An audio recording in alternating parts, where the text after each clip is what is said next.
let's just not have something come in. Let's just have some quiet. Let's process the day. When I did my internship many years ago, I realized that when I got into my car, I would put the music on and the radio on. Then I don't have to think about my day. And I realized that is not a good move, because now I don't process my day. So that day stays here, right? So for a year, I never put on my car radio. I just drove in silence. So it forced me to process. The importance of rest, the importance of fun, the importance of boredom, that will give you balance. You're not advised to only study. Go get involved with the societies, get involved with our clubs, right? Do something that is not studying.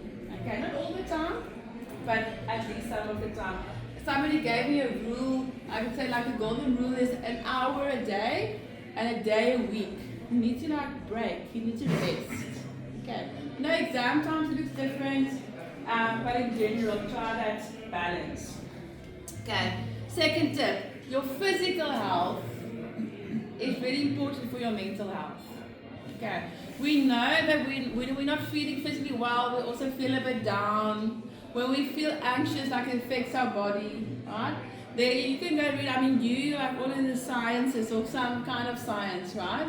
So you will know, and those of you who are like in medicine, there's such a link, there's such important studies now about mental health and physical health, gut health and mental health, right? They say there's evidence that depression is inflammation of the brain, right? So what we eat, how much we sleep, how we exercise, how we move, affects our mental health. So go and Google, if you haven't heard this before, go and Google sleep hygiene, right? So sleep hygiene is some rules to put in place to ensure that you sleep well, right? So one of those rules is to sleep, go to bed at the same time, like wake up at the same time, because our bodies work in rhythms and cycles. So the moment you get used to a sleeping time, a wake up time, your body does that better. Okay. Try to get your 8 hours of sleep. But an exam, right? But I haven't finished that last chapter yet, right? I promise you, your brain needs that sleep more than it needs that last chapter. Because what happens if you try and go and write an exam, and maybe you've tried it, you don't have to show me, right? But if you know, in your mind's eye, put up that hand, if you try and go and write an exam of 3 hours of sleep, right? You can't. 1 hour of sleep, your brain physically can't do it. So now you've also lost all the things that you've studied before that last couple of hours. Right? So sleep, no phones, no screens an hour before bedtime, no blue light. Dim your room, make sure things are quiet, make sure things are dark. There are so many things you can go and think about and go and put in place that is really easy to sleep well. And I know you're not going to listen to me because I see those students on campus, right? Yes, right?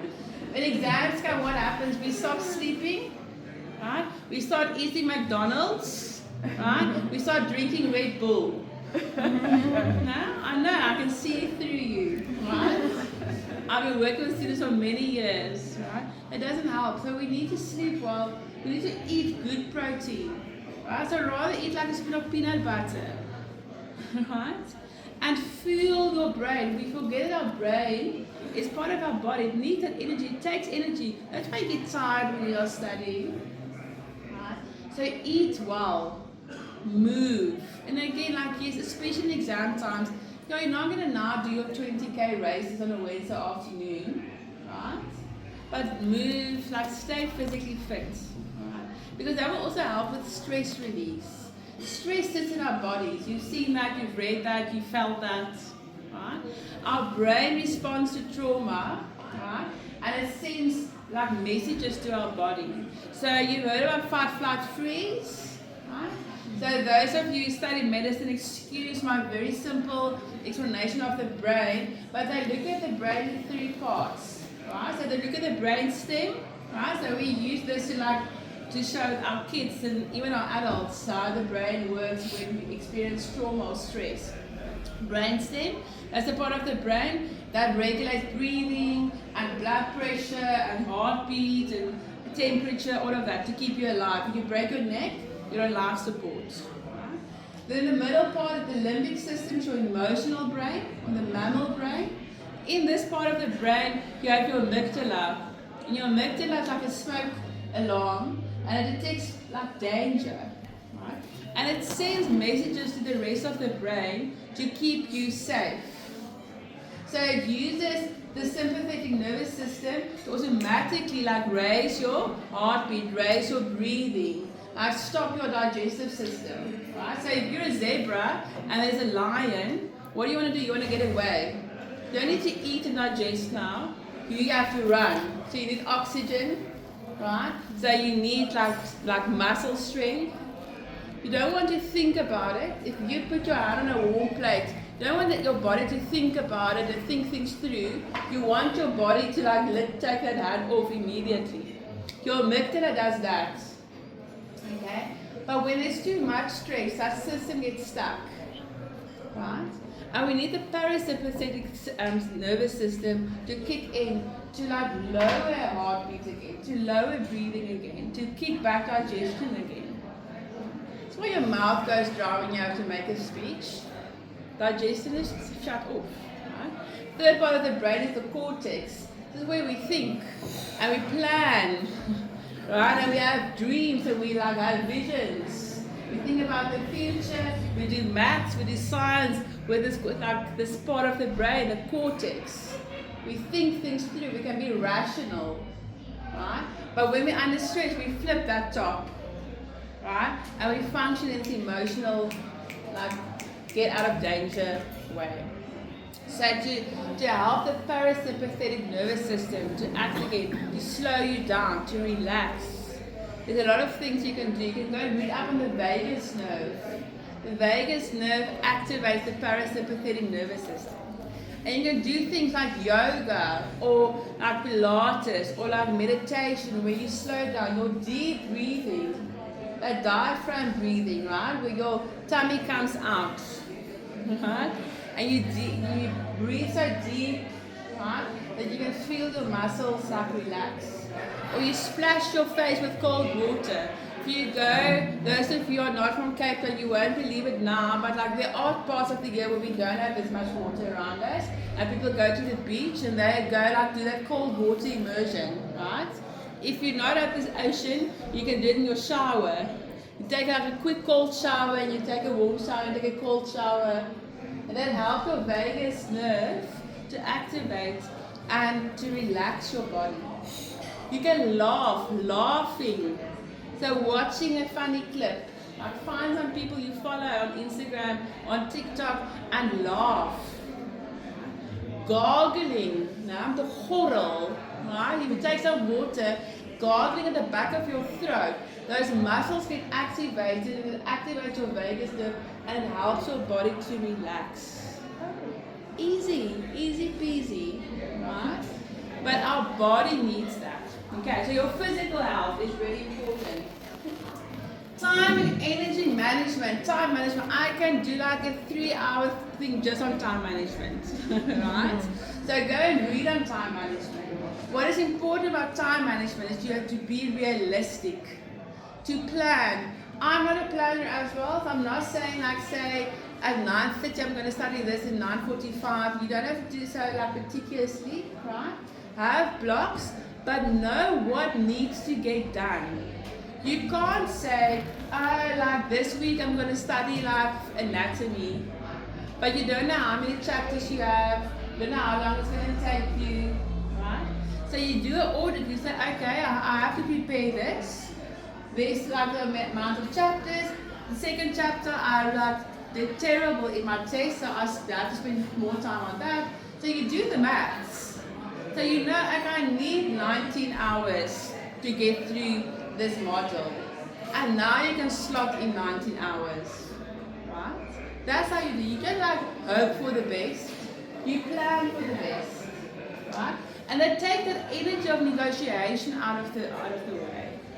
Because I know, like I'm a procrastinator, I know how it goes. You wake up and you think, like, should I do this now? Should I do this later? Should I rather like wash my dishes now? Should I rather, right?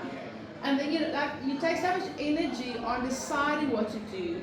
Where if you put it out the night before, if you know, I have to study this the next day or this week, you can step into it quick without thinking because it's there. Right? And then if it doesn't work, right, you like regroup and you re-strategize. You don't let go of the plan, right? You tweak it. Okay? But you must be realistic. You must plan for unforeseen events because that will happen. So if your schedule is too tight, now something happened, now everything is democard, right? Now you don't know what to do next. So you plan for some gaps, you plan for resting, you plan for breaks. Right? You guys heard about the Pomodoro method? Right? So you study for 25 minutes, you take a 5-minute break. You study for 25 minutes, you take a 5-minute break. The reason why that works, and you won't believe it until you've tried it, right? Because it gives the brain more starts and ends. Have you studied before and you like study for a long time, you can remember the beginning part, you can remember the end part, the middle gets all fluffy and fuzzy. Right? If you go every 25 minutes, you stop for 5 minutes, right? Helps your brain to consolidate the information. I say like stand up, move, drink a glass of water, go back, get your peanut butter. Now you've hydrated, you've proteined, you've moved, and you've taken a break, all in 5 minutes. Don't start a Netflix episode. Okay, right? So 25 minutes, there's apps that can block your phone for 25 minutes. Nothing serious can happen in 25 minutes. Anybody can put their phone down for 25 minutes. If you practice, if you get used to doing it, right? And then energy management is almost more important than time management. What I mean by that, you need to know when your body, when your energy is focused, right? I learned that when I was in Raised at Stellies. Like everybody wakes up early and starts studying, and then I'm still like very sleepy. I've never been, I will never be a morning person, right? But I work late at night. So I had to realize it's okay if they are like 2 chapters ahead of me by 10 o'clock, because I'll catch that up later tonight. Right? If you don't have a lot of energy, do your dishes. Don't do your dishes or your grocery shopping when you are focused. Now manage your energy well. Know your body, know your energy. Use that when you plan. Then we have to have some self-compassion. Right? We have to practice self-kindness. We have to remember that we're all human. And you are lucky because you have like this group, right, of students who, to you can say like, yo, this is hard. And somebody will say like, yo, this is hard for me too. Right? You are not the only one who sometimes struggles to be motivated. You are not the only one who sometimes struggles to focus. You're not the only one who feels so overwhelmed, because this is really, like they said it will be, but you didn't believe anybody, it's really much harder than school. The pace is really much faster.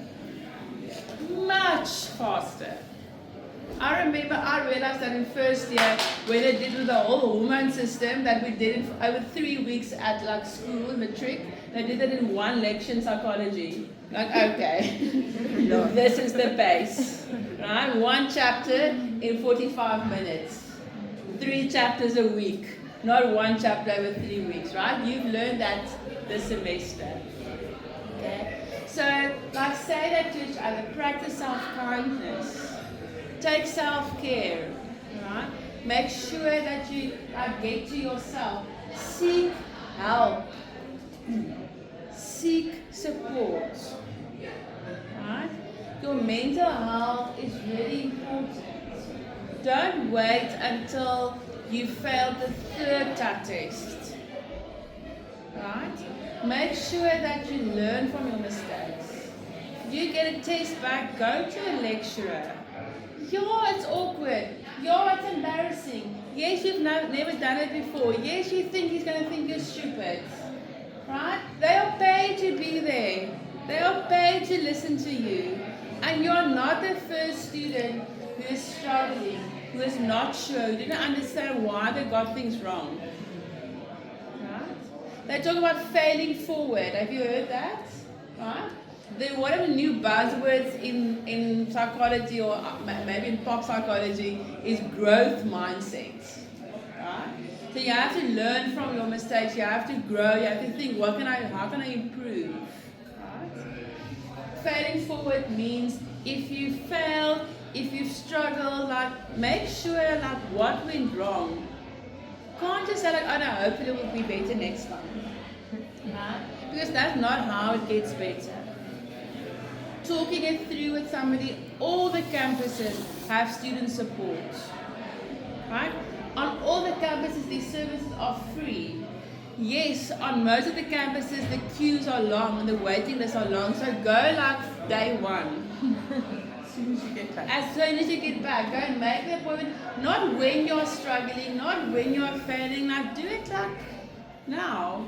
Say like, this is what I've learned. This is what I like got to learn like about like varsity life last semester. How can I improve? How can I do things differently? That's really important. So, but to know it's okay. To be kind to yourself. Like to tell yourself what you would tell your best friends. Because we tell ourselves horrible things. Right?